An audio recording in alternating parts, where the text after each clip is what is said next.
We okay? I got a face for radio anyway. Better off not putting that on me. Y'all set? We good?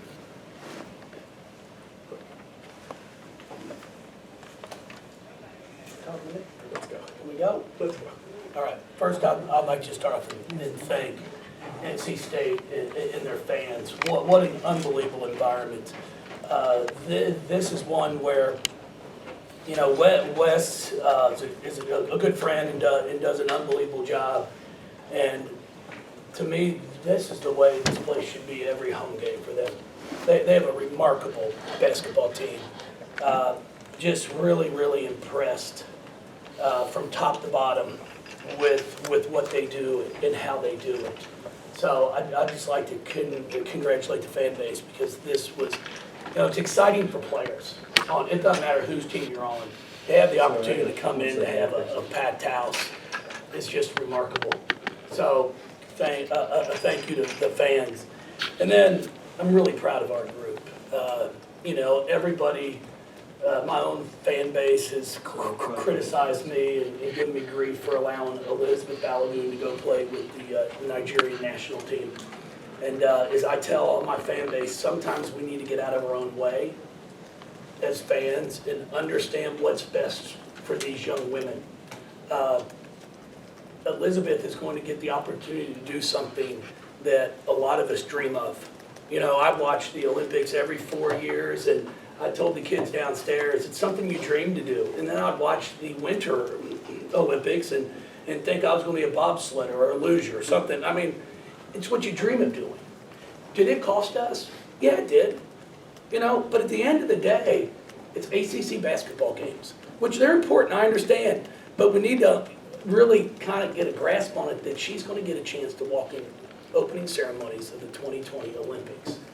That you just can't put a price tag on that. And our players, we're in complete support of her. And it's not just coach talk, it's not player speak either.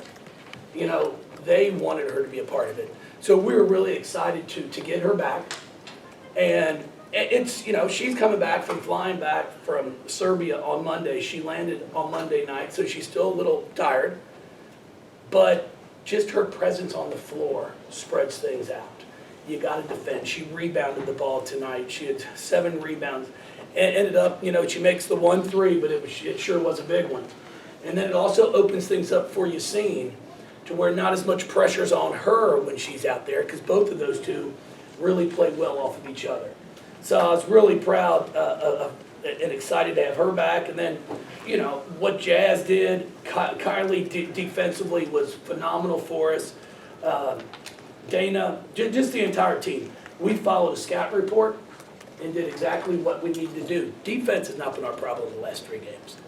We've done a great job defensively on Florida State, on Syracuse. We just couldn't put the ball in the basket. And Elizabeth kind of opened some things up to make things a little bit easier. Sorry about that.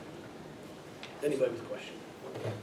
Jeff, just you talked about Kylie, the way she defended Kunane really made her try to shoot over top, altered shots, block shots. What did you like best about what she did defensively tonight? Well, she followed a scout report. Like, you know, we told her exactly what she loves to do, which shoulder she likes to turn over, and she just, we said, you've got to make her take contested shots, make her shoot over you.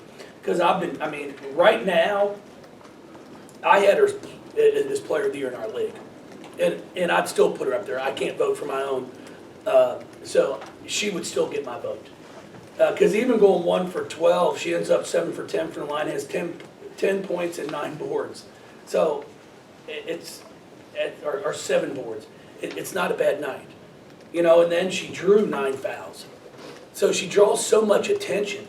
And then I thought we did a really nice job of defending the 3-point line for the most part, because that's where NC State can get you. You go in there to help on Kunane, and they kick out and they knock down threes. Sort of follow up on that with Ace Koenig. She seemed like she had a lot of pressure on her bringing the ball up. They played her off the ball some. What were you trying to do with her specifically? You know, Dana's done a really good job on Ace throughout her career. You know, really, Dana's ability to pick the ball up not 94 feet. And it's not that she had a bunch of steals, but it makes Ace work. And then it just, you wear down, and I thought we did a really nice job, and I thought then when Mikasa came in, she did the same things for us, of putting pressure and really just trying to wear them out. And I thought Liz Dixon did a great job. I thought Bianca Dunham did a really nice job of defensively, because we had to put more bodies. We just couldn't have just Kylie the entire time on Canadian. Jasmine, it had been a long time since Louisville had lost 3 straight games. Did that come up before this game? Yeah, we talked about it. On Tuesday, I gathered Bianca, Kylie, and Dana, and we just had a talk before practice, and we knew, the senior class hasn't lost 2 games in a row since our freshman year. Dana hasn't lost 2 in a row since she's been here. So we knew this game was a must-win, and we definitely talked about it. We talked about bringing the energy and effort in practice, and we did a great job following the scouting report this week.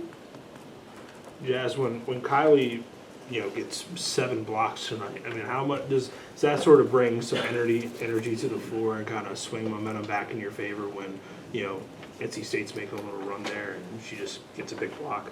Definitely. Kylie's been great all year. She's our program leading shot blocker for a reason, and she just played unbelievable tonight. Like Coach said, she followed the scouting report. She did what she was supposed to do, and she played tough tonight.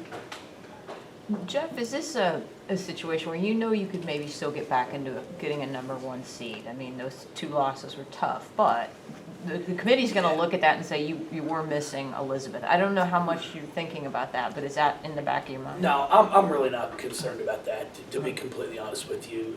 We've been a 1 seed the past 2 years. We got to the Final Four the 1 year, then we got beat by UConn last year. You're a 1, 2, 3.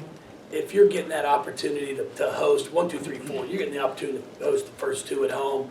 And then I really do believe it just comes down to, once you get to the Sweet 16 and beyond, you've got to get a break here and there. A ball goes your way that may have been off somebody else's leg. I mean, even tonight, you seen 3 that wedged between the backboard and the rim and rolled in. You got to get a couple of those. So we're focused, as we have been all year on 1 game at a time, because I'm telling you, we can get beat by anyone, and I say that, and I think Jazz would agree if we don't come out focused and prepared to play. I've said it all year, Michelle. I think we have 4 or 5 players that can get 20 every night. Not every night, but on any given night. But we don't have that one that can get 47. Like we had in Durham, where, as Jazz can tell you, there were games where you just threw the ball and just watched. And before you know it, it's a 15-0 run, and she's accounted for 9 of them, but then 2 or 3 assists. So we've gotten together more as a team, and instead of counting on just one player, it's been a little bit of everybody throughout the year, which is, I think, why we're pretty good, because of our balance. Anything else? I thought Jada Boyd played really well tonight, too. I thought she really went at us hard. And the one thing I will say is, I think they serve some beer here, but some vodka tonic can be fantastic. If you can request that, because we can get that at the Young Center.